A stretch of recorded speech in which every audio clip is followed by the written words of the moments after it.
Motivational para sa may kinasama. Alam mo, hindi biro ang may kinasama. Hindi ito basta relasyon lang, hindi ito basta romantic na kwento lang. Kapag may kinasama ka, ibig sabihin pinili mo na ibahagi ang buhay mo sa isang tao sa saya, sa hirap, sa lahat ng laban ng mundo. Pero tandaan mo rin, hindi lahat ng araw ay masaya. May tampuhan, may away, may pagsubok. Darating ang punto na may inis ka, na mapapagod ka, o may isip mo kung tama ba ang desisyon mo.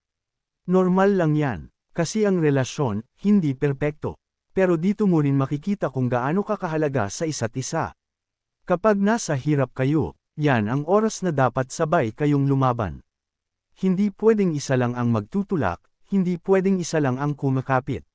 Dapat pareho kayong lumalaban, dahil ang pagmamahal, hindi nasusukat sa lamang o matatamis na salita. Nasusukat yan sa araw-araw na pagpili niyong manatili, magmahal, at magpatawad. Alam niyo ba kung bakit maraming relasyon ang nasisira?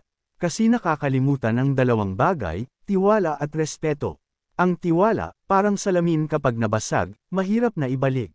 Ang respeto, yan ang pundasyon kung wala niyan, walang tatagal na relasyon. Kaya kung may kinasama ka, piliin mong alagaan ang tiwala at igalang ang kapareha mo. Dahil hindi lang siya kasama sa kama, hindi lang siya katuwang sa saya kundi partner mo siya sa pangarap, sa laban, at sa lahat ng hamon ng buhay.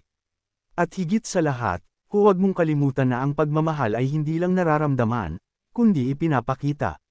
Sa simpleng lamang, sa maliliit na pag-aalaga, sa araw-araw na pagpili sa isa't isa. Kasi sa dulo ng lahat, hindi lang kayo basta magkasama, kayo ay magkasangga sa buhay. Huwag kalimutan mag-comment, like, share, subscribe at click ang notification bell para ma-notify ka sa susunod kong upload.